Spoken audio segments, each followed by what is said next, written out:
Buenas tardes, hermanos. Dios les bendiga a cada uno de ustedes. Buenas noches ya para cuando estén viendo este video. Pues damos gracias a nuestro Dios que una vez más nos concede el privilegio de poder meditar en la palabra de nuestro Dios. Ya hace varias ocasiones que he venido compartiendo algo acerca del libro de Joel con ustedes. Entonces hoy vamos a continuar con la clase. Y pues antes de empezar vamos a dirigirnos a Dios en palabras de oración para que pues sea Dios quien nos guíe, nos ayude en el estudio de su palabra. Así que con toda reverencia voy a invitarles a que en su casa o donde esté, inclinen su rostro para que me acompañen a orar y de esta manera vamos a dar inicio a nuestra clase. Oremos. Amantísimo Dios y Padre, elevamos nuestra oración a tu divina presencia y te agradecemos por la vida. Gracias porque nos das la salud también. Gracias porque cuidas de nosotros y nos permites en esta hora poder meditar, poder estudiar un poco más de tu palabra. Te agradecemos por tu gracia, por permitirnos poder aprender del Sagrado Libro y te agradecemos porque a mí me concedes el privilegio de poder compartir este mensaje con tus siervos. Rogamos que provea los medios para que tu palabra sea entendida, sobre todo recibida y que de esta manera sea productiva para nuestra alma. Rogamos que bendigas a mis hermanos que han de ver este video y que puedan ellos ir aprendiendo también un poco más de tu voluntad. Suplicamos que nos ayudes para que ante todo también esté en nuestro corazón el deseo de obedecer a tu palabra, tener en cuenta lo que tú nos ordenas y de esta manera podamos serte agradables. Rogamos tu bendición y te damos gracias en el nombre de Cristo Jesús. Amén. Bien, continuando entonces con la clase del libro de Joel.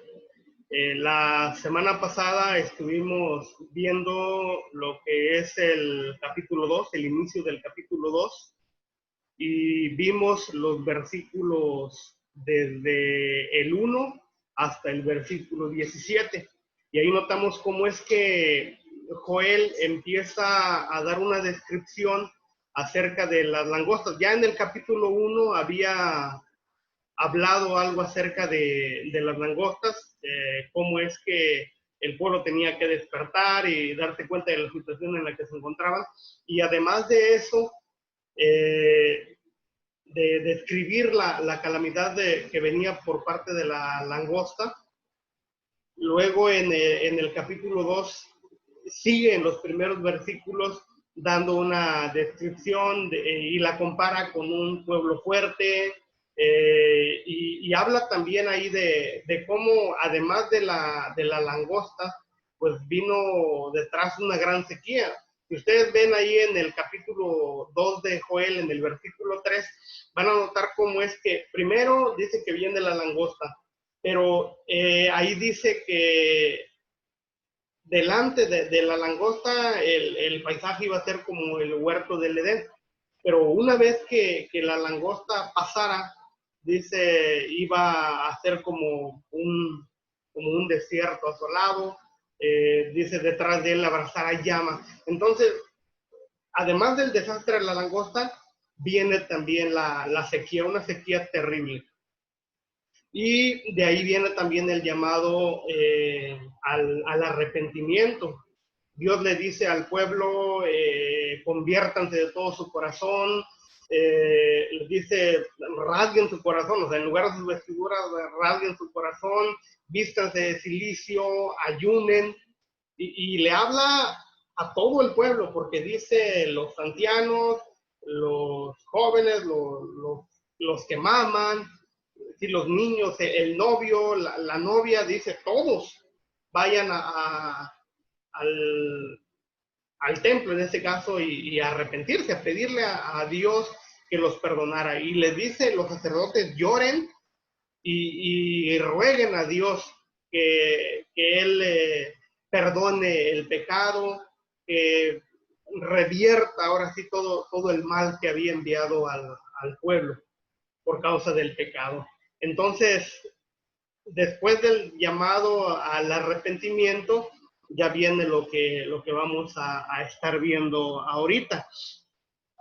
En los versículos 18 en adelante, ahí vamos a ir a Joel capítulo 2, y vamos a ver el versículo 18 hasta el versículo 27.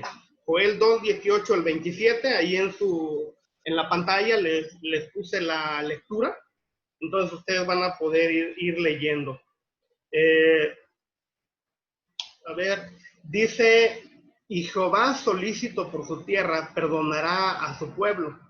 Y responderá Jehová y dirá a su pueblo, he aquí yo os envío pan, mosto y aceite, y seréis saciados de ellos, y nunca más os pondré en oprobio entre las naciones, y haré alejar de vosotros al del norte, y lo echaré en tierra seca y desierta, su faz será hacia el mar oriental, y su fin al mar occidental, y exhalará su hedor, y subirá su pudrición, porque hizo grandes cosas. Tierra, no temas, alégrate y gózate, porque Jehová hará grandes cosas. Animales del campo, no temáis, porque los pastos del desierto reverdecerán, porque los árboles llevarán su fruto, la higuera y la vid darán sus frutos. Luego dice el 23, vosotros también, hijos de Sión, alegraos y gozaos en Jehová vuestro Dios, porque os ha dado la primera lluvia a su tiempo, y hará descender sobre vosotros la lluvia temprana y tardía como al principio. Las eras se llenarán de trigo, y los lagares rebosarán de vino y de aceite, y os restituiré los años que comió la oruga, el saltón, el revoltón y la langosta, mi gran ejército que envíe contra vosotros. Comeréis hasta saciaros, y alabaréis el nombre de Jehová vuestro Dios, el cual hizo maravillas con vosotros, y nunca jamás será mi pueblo avergonzado. Y conoceréis que en medio de Israel estoy yo, y que yo soy Jehová vuestro Dios, y no hay otro, y mi pueblo nunca jamás será avergonzado. Hasta ahí la lectura. Muy bien. Entonces, continuando ahí con el tema, recuerden que el primer punto que vimos es que Dios da una advertencia. Ese fue el primer punto en el tema. Dios da una advertencia en cuestión a esto de la langosta. Por eso les dice, toquen trompeta en Sion, den alarma en mi santo monte. Entonces, en la segunda parte, ya del versículo 18 en adelante, ahí vamos a ver el llamado al arrepentimiento. ¿Sí? En el versículo 18, en el versículo 18 dice, Dios promete bendiciones materiales al pueblo de Judá. ¿Sí? Entonces ese es el siguiente punto que vamos a ver. Dice el versículo 18, y Jehová solícito por su tierra perdonará a su pueblo. Ya en las diapositivas anteriores les puse ahí el por qué arrepentirse. ¿Sí? Ahí tienen ustedes por qué arrepentirse, y vimos hay que arrepentirse porque o debido a como el pecado es, o debido a la naturaleza del pecado, y ahí vimos que el pecado es esclavizante, endurecedor, destructivo.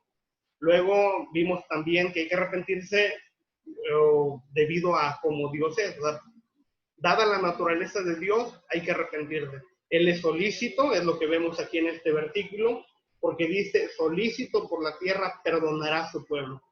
Y luego en los versículos anteriores, ustedes regresan ahí al versículo, a ver dónde está, ya me perdí acá. Versículo,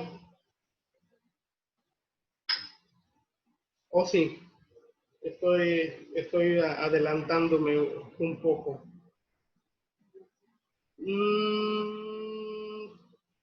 perdonará. A ver dónde lo dice. Ajá, versículo 13. Noten el versículo 13, cuando les dice que rasguen su corazón y se conviertan, dice, porque conviértanse a Jehová, convertidos a Jehová, dice vuestro Dios, porque misericordioso es, clemente, dice tardo para la ira y grande misericordia, es lo que les puse acá. Entonces, debido a que Dios es solícito, o sea, siempre dispuesto a perdonar, debido a que Dios es misericordioso, debido a que Dios es clemente, es paciente, entonces hay que arrepentirse. Y lo último que vimos es que hay que arrepentirse debido a lo que Dios hace, porque se apiada de la desgracia, perdona al pecador. Ahí en el texto dice, Dios se arrepiente del mal, en el sentido de que si te arrepientes, Dios desiste, o ya no te castiga, es lo que quiere decir. La perdona, contesta la oración, por lo que dice aquí en el versículo 19, dice, responderá Jehová. O sea, no hay oración que Dios no responda. Muchas veces Dios dice no, Dios dice sí, y muchas veces Dios dice también, espérate. Pero Dios responde la oración, definitivamente. Entonces, Dios se apiada de la desgracia, Dios perdona al pecador, Dios contesta la oración, Dios levanta el castigo. Es lo que aquí dice, ¿sí? En el versículo que estamos viendo, en el versículo 20, dice, y haré alejar de vosotros al del norte, la langosta. ¿Sí? Dios bendice al arrepentido también. Es precisamente lo que vamos a ver ahorita en los versículos que siguen. ¿Sí? Regresando ahí a donde estábamos, en el segundo punto, Dios promete dar bendiciones materiales. Entonces, lo primero que les prometió fue quitar la langosta, por lo que dice en el versículo 20, y haré alejar de vosotros al del norte. Hay algunos que creen, o sea, los que interpretan Joel 2 como que cuando dice un pueblo fuerte se estaba refiriendo al ejército asirio.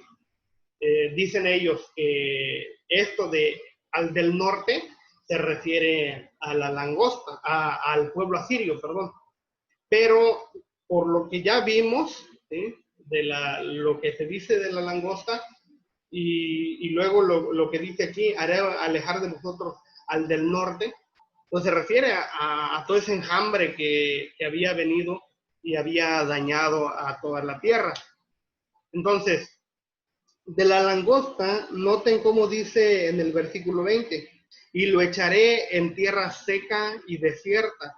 Su faz será hacia el mar oriental y su fin al mar occidental. Y exhalará su hedor y subirá su pudrición porque hizo grandes cosas. Esta frase de hizo grandes cosas se refiere a la langosta. Ahí les puse una explicación. Dice, esto se refiere a la langosta que hizo cosas monstruosas. Así lo traducen en algunas versiones. O sea, la idea que transmite el lenguaje hebreo es, según los diccionarios, la de hacer grande, en varios sentidos, como en cuerpo, mente, condición, humor, honor, perdón, dice también en orgullo, ensalzarse en contra de alguien, aumentar, crecer, criar, enaltecer, engrandecer. Ahí vienen los diferentes significados, ¿sí? Hacer grandes cosas. Y en este caso se refiere a la langosta que se engrandeció, ¿sí? Entonces Dios prometió también, además de quitar la langosta, porque dice ahí, su faz será hacia el mar oriental. Y luego dice su fin al mar occidental. O sea, Dios, cuando dice aquí el mar oriental, se estaba refiriendo al mar de Galilea. Y cuando habla ya del mar oriental, está hablando de el mar Mediterráneo, ¿sí? Entonces, dice enseguida en el versículo 21, tierra, no temas y gózate porque Jehová hará grandes cosas. O sea, la langosta había hecho grandes cosas, pero Dios iba a hacer cosas extraordinarias, cosas más grandes todavía. Ahora, como les decía, Dios prometió, según lo que dice en el versículo 22, prometió dar la lluvia a su tiempo.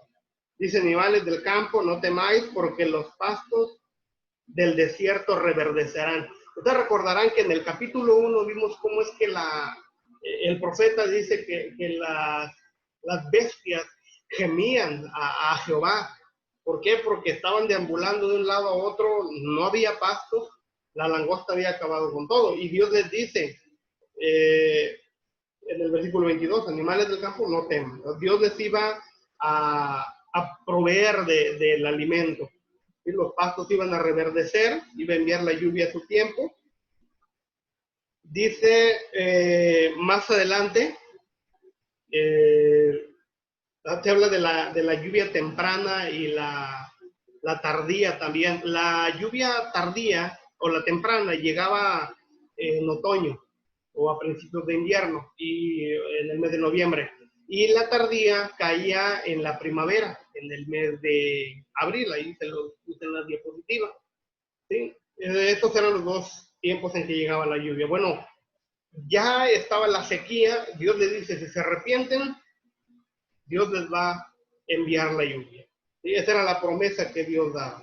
Los animales iban a tener lo suficiente.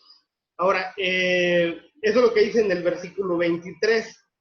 ¿Sí? Os he dado la primera lluvia a su tiempo. Dice, haré descender sobre vosotros lluvia temprana y tardía como al principio. Entonces, por una parte está la promesa de retirar la langosta, pero también viene lo que es la promesa de la lluvia.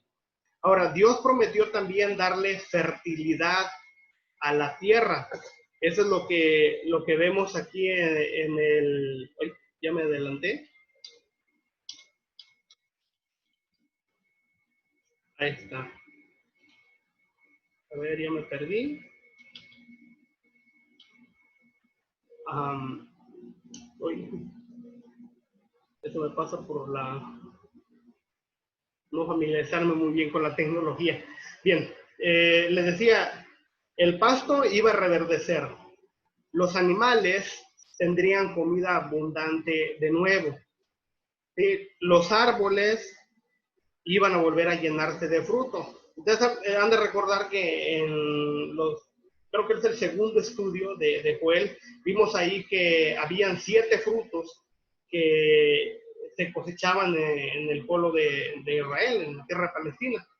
Entonces, iban a ver los frutos de como el trigo, la cebada, la granada, los higos, los dátiles, el vino, las uvas, el aceite, el olivo, y iban a tener toda la prosperidad que habían tenido antes en cuanto a que Dios les iba a proveer del alimento. La tierra se conocía como una tierra en la que fluía leche y miel. Bueno, después de que ellos se arrepintieran, Dios les iba a proveer de todo lo necesario. Dice, las ceras se iban a llenar de trigo, los lagares iban a rebosar de mosto, es lo que dice en el versículo 24. Y fíjense lo que dice el versículo 29. A ver, no es 29.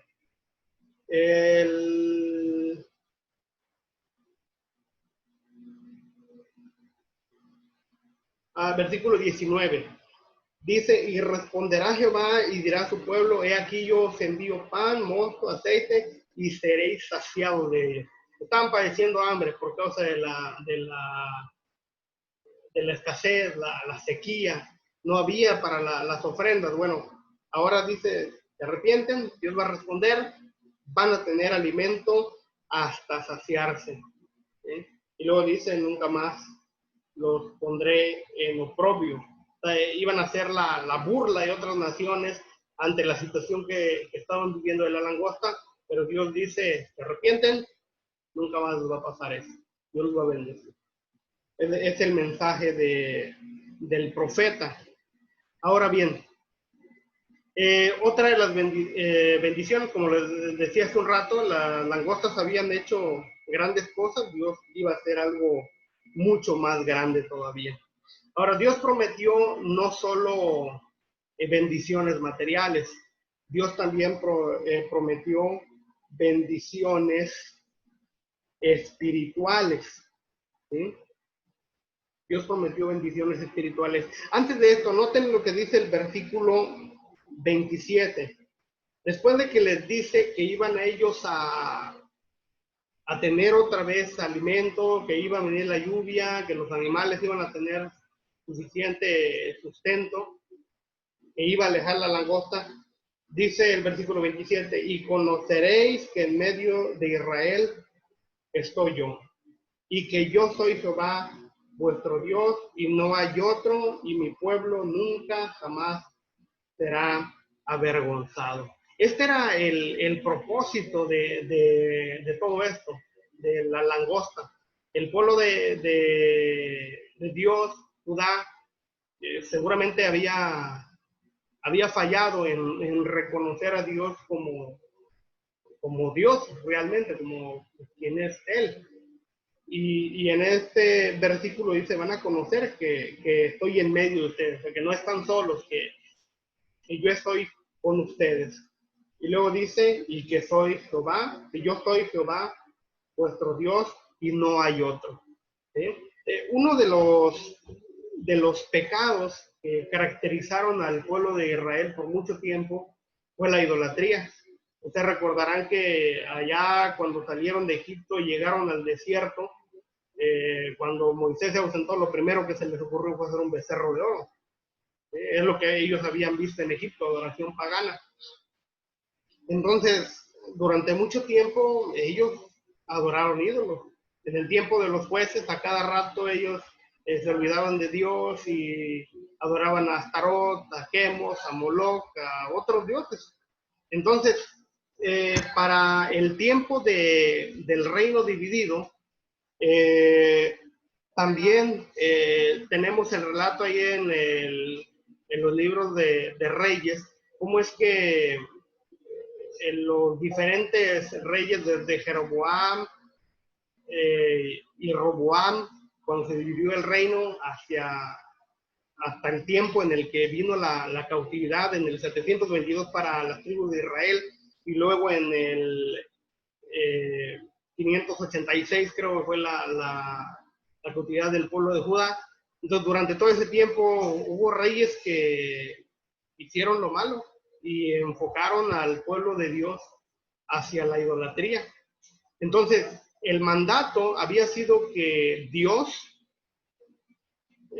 fuera reconocido como el único. El primer mandamiento de Génesis 20, de Éxodo 20, perdón, es no tendrás dioses ajenos. O sea, yo soy Jehová tu Dios. Y ellos tenían que tener esto en mente siempre.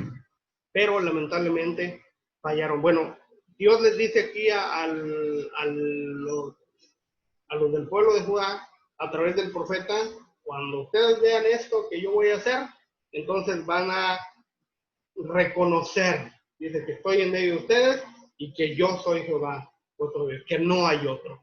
Ese era el objetivo. Pues muchas de las calamidades, de los desastres que se manifiestan en el mundo, pues ahora sí, es para eso, para que la gente reconozca a Dios. Usted recordará lo que dice Romanos 1:20, porque las cosas invisibles de Él, su eterno poder y deidad, se hacen claramente visibles desde la creación del mundo, siendo entendidas por medio de las cosas hechas, de modo que no tienen excusa. Entonces, ante la naturaleza, ante todo lo que nosotros podemos ver, se manifiesta a cada momento la naturaleza, la soberanía, el poder, la magnificencia de Dios, pero la gente lamentablemente no lo ve. Y como cristianos, pues jamás debemos olvidarnos de esto, ¿sí? Que Dios está en medio de nosotros, que Dios es el único, ¿sí? Entonces, eso es lo que quería recalcarles antes de pasar al siguiente, a lo siguiente, de las bendiciones espirituales que Dios le estaba dando, o le estaba mandando al pueblo de Judá. Dios les prometió también la liberación o salvación a ellos, a su pueblo. ¿Sí? Si ustedes notan, bueno, vamos a estudiarlo todavía con más calma, pero en los versículos del capítulo 3, todo el capítulo 3, pues lo que sigue ahí es contemporáneo, al mismo tiempo, a lo que se narra en los versículos del capítulo 2, desde el 28 hasta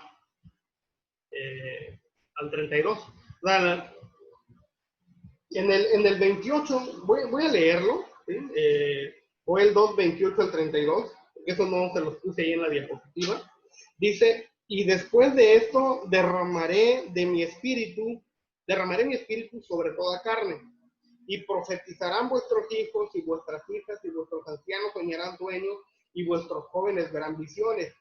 Y también sobre mis siervos y sobre mis siervas derramaré mi espíritu en aquellos días, y daré prodigios en el cielo y en la tierra, sangre y fuego y columnas de humo. El sol se convertirá en tinieblas y la luna en sangre, antes que venga el día grande y espantoso de Jehová, y todo aquel que invocare el nombre de Jehová será salvo, porque en el monte de Sion y en Jerusalén habrá salvación, como ha dicho Jehová, entre el remanente al cual él habrá llamado. ¿Sí? Estos son los últimos versículos del capítulo 2, donde Dios promete bendiciones espirituales para su pueblo. Entonces les decía, lo que sigue en el último capítulo, capítulo 3, es contemporáneo a lo que acabamos de leer.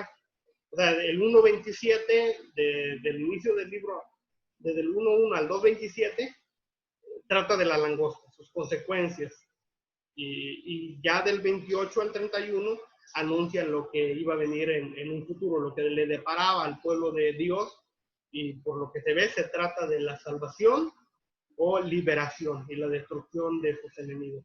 Por eso se habla también ahí de el día de Jehová. ¿Sí? Entonces, lo primero que vemos aquí en el versículo 28 es que Dios derramaría su espíritu, dice el texto, sobre toda carne. ¿Sí?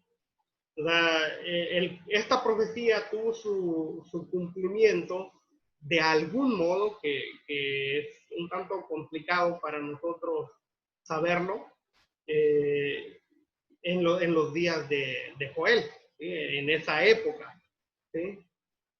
Ahora, cuando dice aquí sin distinción, o cuando dice en el versículo 28 sobre vuestros hijos, porque dice toda carne, pero no se habla de literal sobre toda carne, porque entonces estaría hablando de carne de animales y cosas así, y no. Es una forma de expresarse que significa pues, diversidad de personas, ¿no? En este caso se habla aquí en el versículo 28 y 29, se habla de hijos, hijas, ancianos, jóvenes, siervos, siervas. O sea, se está hablando que no va a haber distinción de sexo, ¿sí? Por eso dice hijos e hijas. Sin distinción de edad también, ancianos, jóvenes, sin distinción de clase, tanto a siervos como a siervas. Es lo que se está recalcando acá. Para el pueblo de Israel, muchas veces el Espíritu de Dios se manifestó de una manera especial cuando se empoderaron reyes como por ejemplo David, Saúl. Dice que el Espíritu de Dios vino sobre ellos y hubo muchas manifestaciones. En el tiempo de Sansón, por ejemplo, ustedes han de recordar cómo es que dice que el Espíritu venía sobre él y le da una fuerza tremenda a este hombre. ¿Sí? Entonces, no era por su pelo, era porque Dios estaba con él.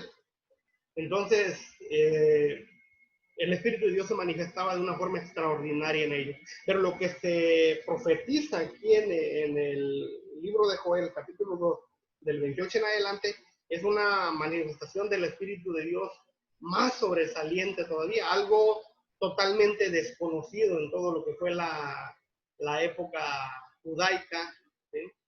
Y iba a ser algo totalmente diferente, ¿sí? Entonces, en el versículo 30 y 31, noten lo que dice: y daré prodigios en el cielo y en la tierra, sangre, fuego y columnas de humo. El sol se convertirá en tinieblas y la luna en sangre. Con relación al derramamiento del Espíritu Santo, pues no hay tanta complicación, porque el mismo apóstol Pedro, allá en Hechos 2, él dijo, esto es el cumplimiento de la profecía. Pero siempre ha habido duda entre a qué se refiere, o relacionado con a qué se refiere los versículos 30, 31, porque dice prodigios en el cielo, en la tierra, sangre, fuego, vapor de humo. ¿Sí? Vamos a ver algunas cosas relacionadas con esto. ¿Sí? Antes del día de Jehová, por lo que dicen los versículos 30 y 31, el día de Jehová iba a ser caracterizado por el derramamiento del Espíritu Santo. ¿Sí? Noten cómo va cambiando. En el capítulo 1, el día de Jehová es la langosta. ¿Sí? Luego, en el capítulo 2, ya al final, el día de Jehová viene a ser el día en que Dios iba a enviar esas bendiciones espirituales para su pueblo. ¿Sí? Y en este caso, lo más sobresaliente era este derramamiento del Espíritu de Dios. ¿Sí? Pero antes de que se llevara a cabo el derramamiento del Espíritu Santo, dice que iba a haber prodigios. ¿Sí? Por eso dice que iba a ser grande, espantoso, porque iba a haber prodigios. ¿Sí? Ahora, luego dice enseguida que iba a ser muy, muy terrible. En el versículo 31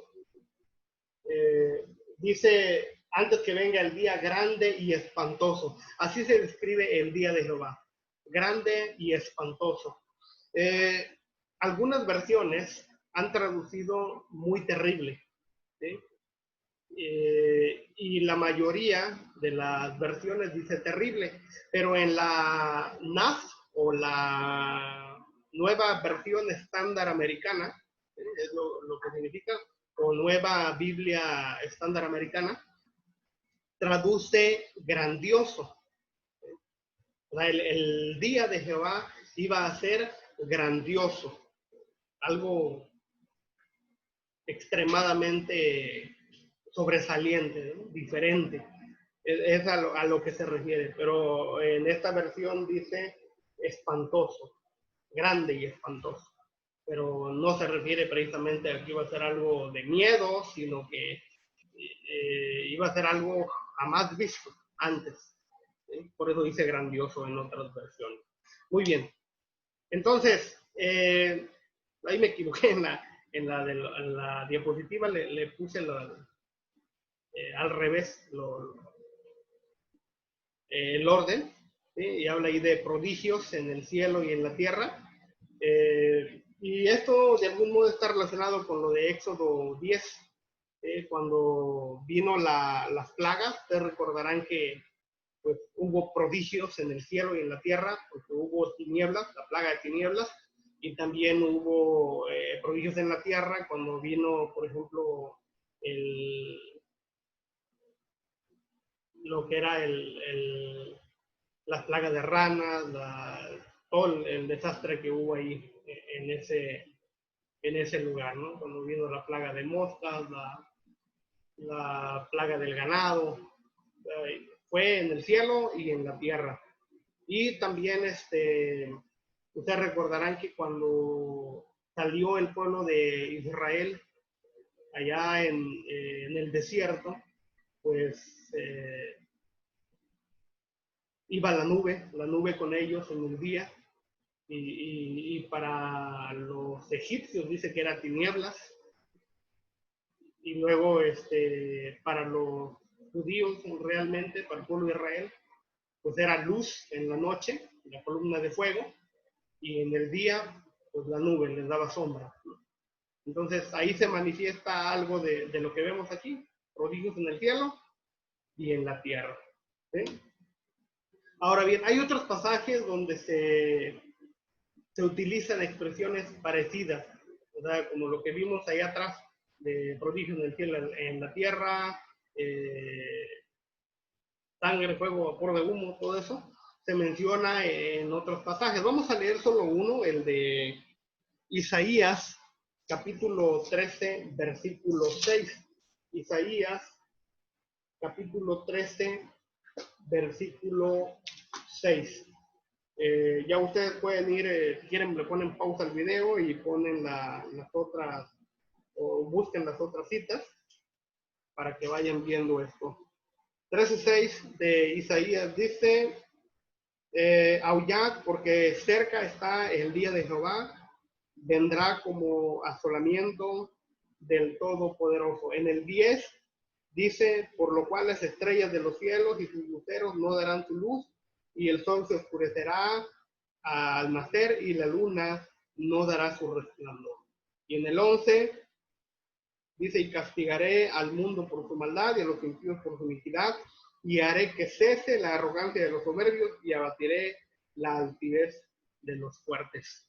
Es una manera similar de hablar aquí del profeta relacionada con esto. Y se usaba para describir ocasiones en que Dios iba a orar milagros, ya fuera para bendecir o para maldecir. ¿Sí? Son expresiones comunes.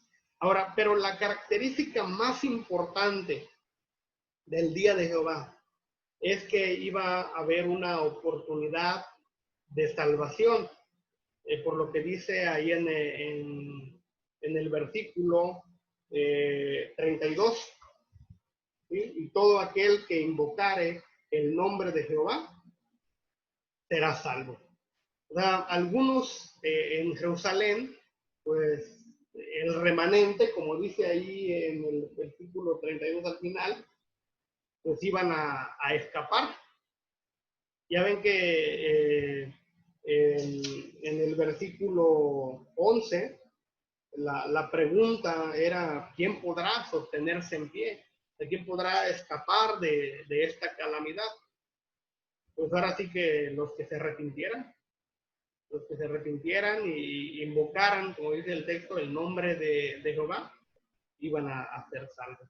Y es el texto que Pablo cita allá en Romanos capítulo 10, versículo 13. ¿Sí?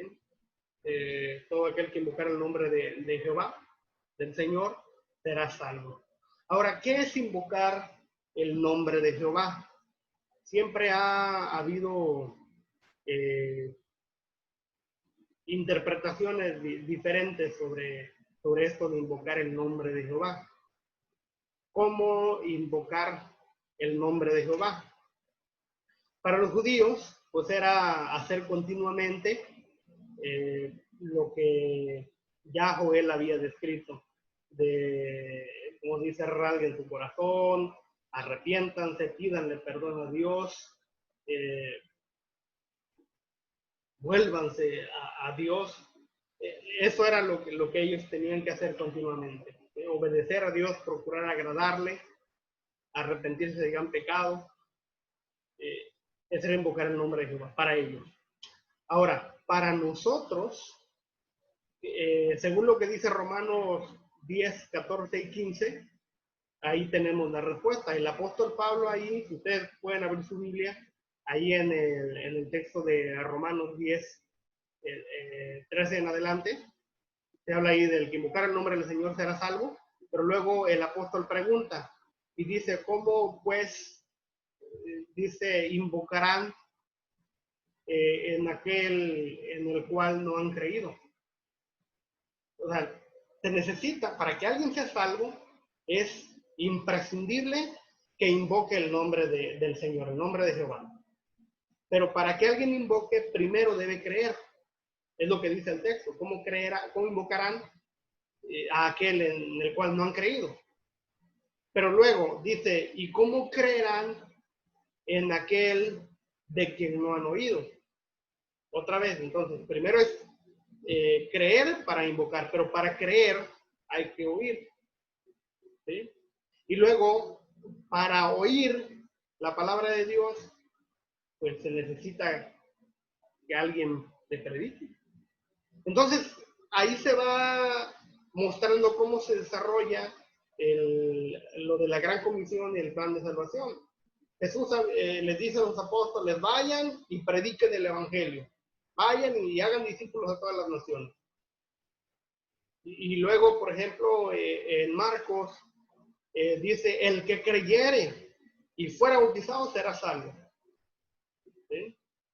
Y cuando vemos a Pedro allá predicando en Hechos 2, cuando los judíos escuchan su mensaje, ellos se sintieron consternados en su corazón porque reconocieron que habían pecado y dicen ellos, ¿qué vamos a hacer?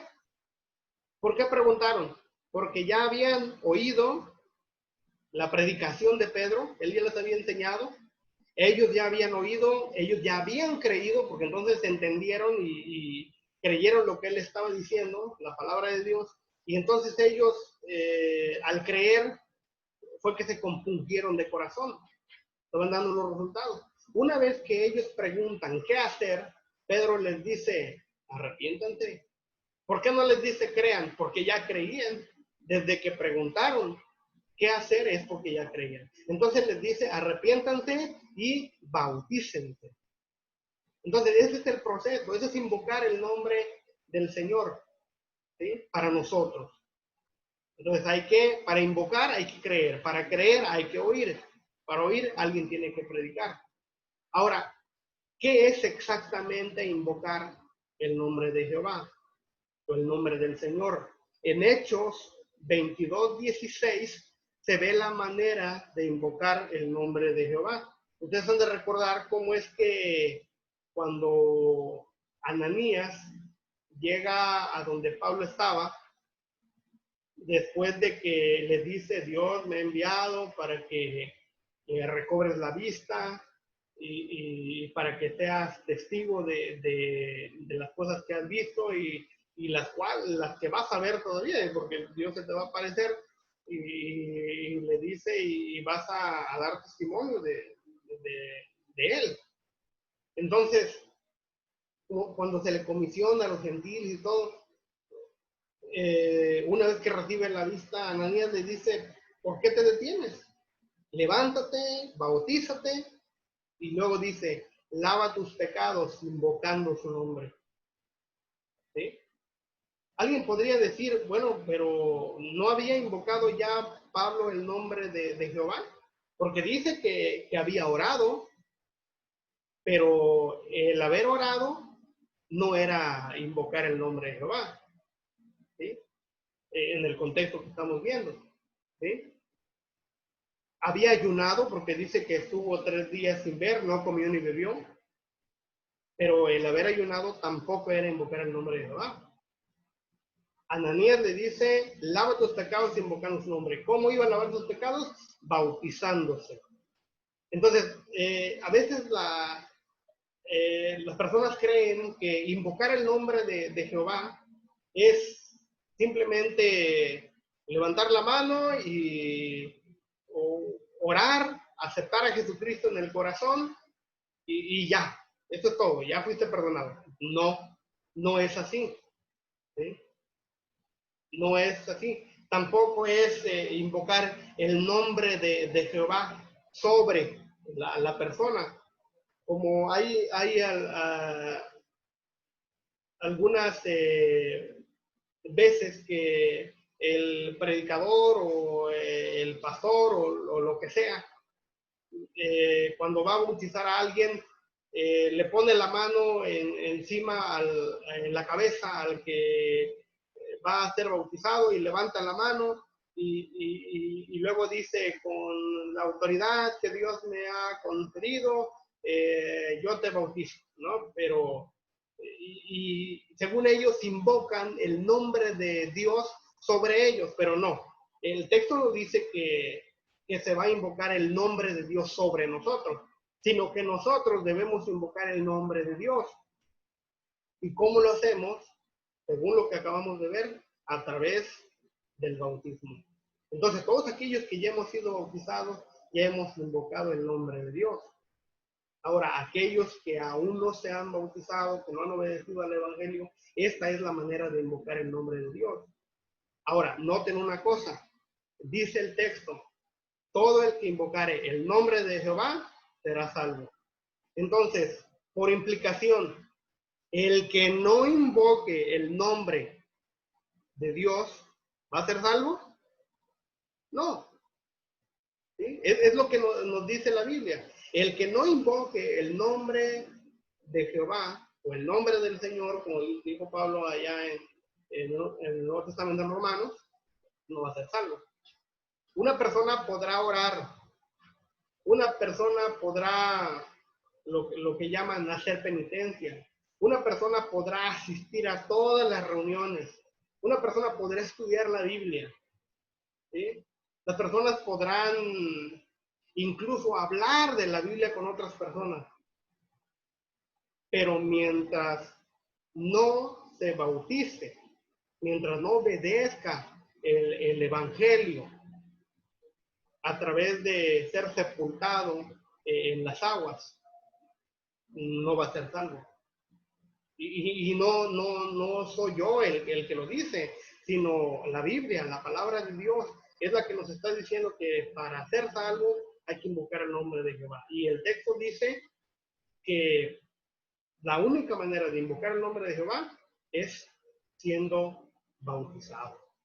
¿Sí? Entonces, no hay de otra. ¿Sí? Esta es la aplicación para nosotros.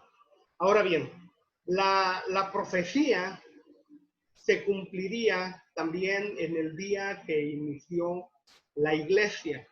¿Sí? Algunos creen que la última parte de Joel se refiere, o que se refiere al día de Jehová, que se refiere al final de los tiempos, que todavía es algo futuro, que va a ser, por ejemplo, cuando Cristo venga. Pero nosotros estamos seguros, por lo que dice el texto, de ahí de Hechos 2, que toda la segunda parte del libro de Joel, desde el 2:28 hasta el final del libro, ¿sí?, tiene que aplicarse a la era cristiana. ¿Sí?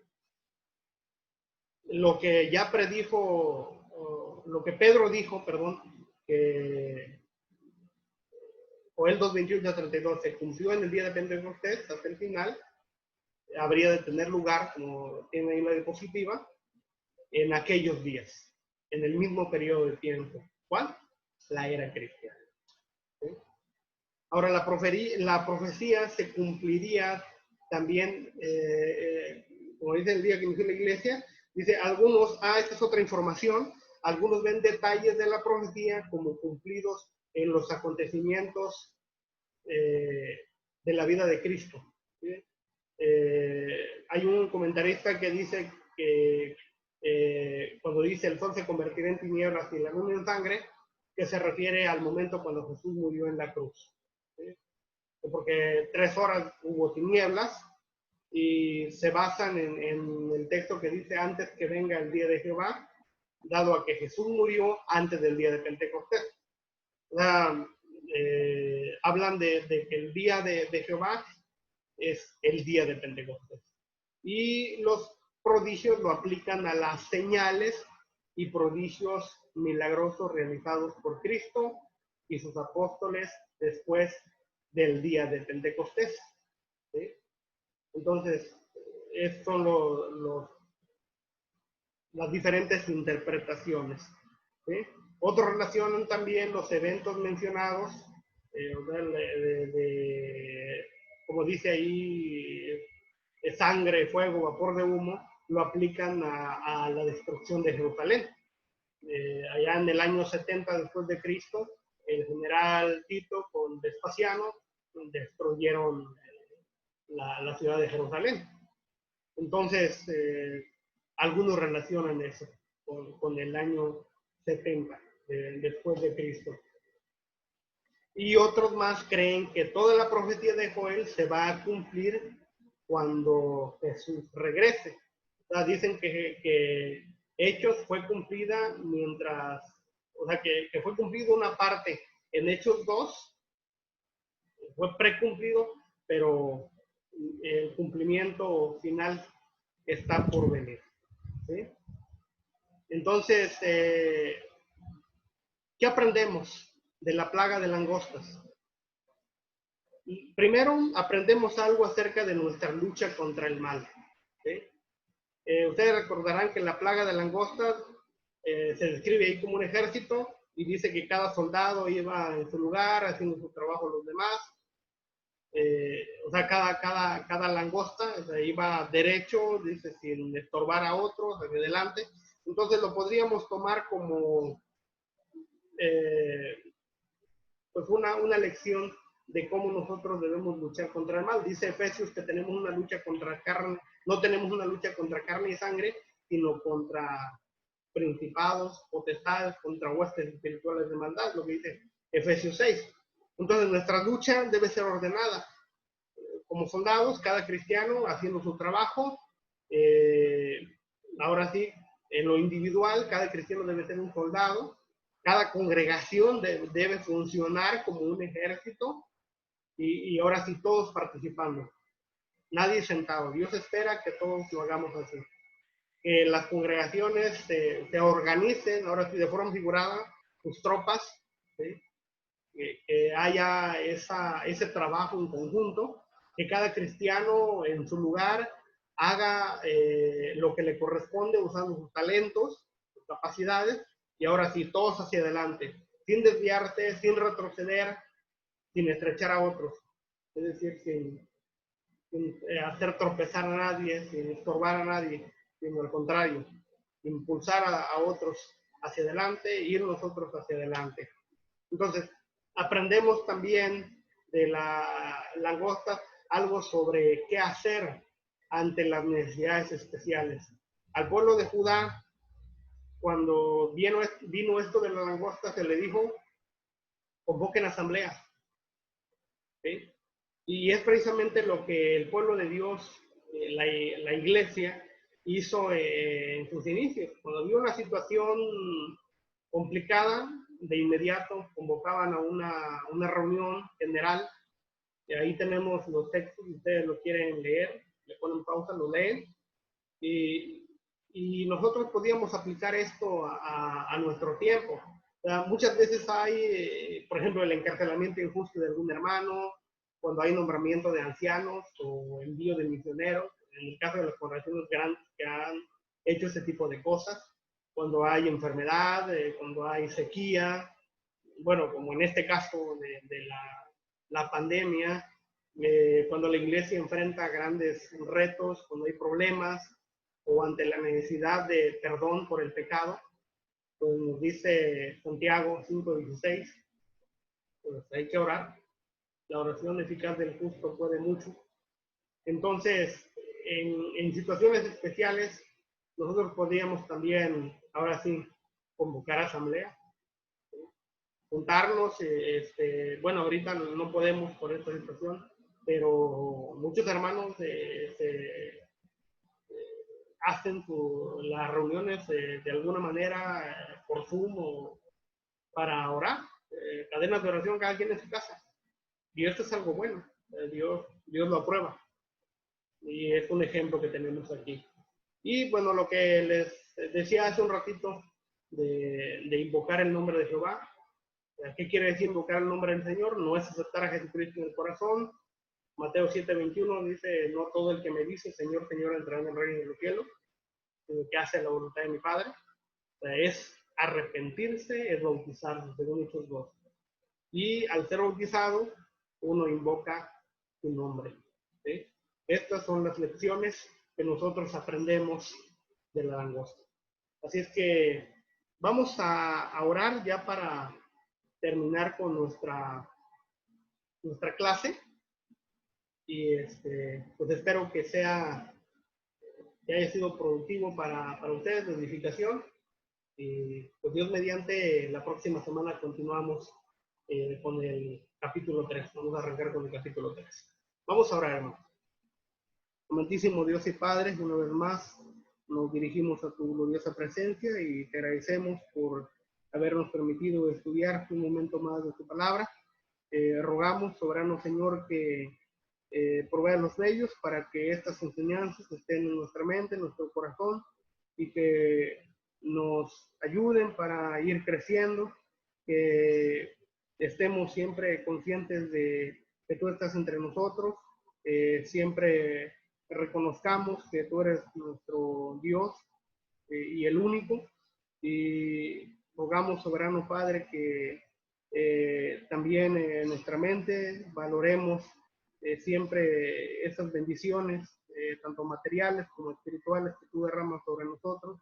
Y gracias, soberano Dios, por haber enviado a tu Santo Espíritu, porque a partir de ese día en el que se derramó tu Espíritu en el día de Pentecostés, sabemos que ha estado disponible para todos como un don, y te rogamos que nos ayudes para que valoremos ese regalo y procuremos siempre agradarte en cada momento de nuestra vida. Rogamos que nos ayudes a estar siempre conscientes de que así como en aquel tiempo y en diferentes ocasiones ha habido días especiales en los que en tu palabra se ha descrito como el día de Jehová. Sabemos que también hay un futuro día de Jehová que aún está por venir, y esperamos que nos ayudes para que podamos estar preparados para cuando ese día llegue. Rogamos, eterno Padre, llenes de bendición a cada uno de tus siervos. Rogamos especialmente por nuestros hermanos que están con enfermedad, muy en especial por la familia de nuestro hermano Manuel, nuestra hermana Edith, nuestra hermana Belkis. Rogamos que les ayudes y los mantengas con bien según tu voluntad, permitas la recuperación de nuestra hermana Mariana, nuestro hermano Manuel, Cintia también pedimos que la cuides, y bendigas a Sofía, Mateo, que los guardes, y que a cada uno de los demás miembros de esta congregación nos ayudes para que podamos también mantenernos a salvo de esta pandemia. Nos ponemos en tus manos, soberano Padre, y rogamos que siempre se haga tu voluntad en nosotros. En el nombre de Cristo Jesús, oramos. Amén. Bien, Dios los bendiga, hermanos. Dios los guarde a cada uno de ustedes. Ya en la próxima oportunidad, el siguiente miércoles, estaremos viendo otra parte de esta clase de vuelo. Que Dios les bendiga a todos.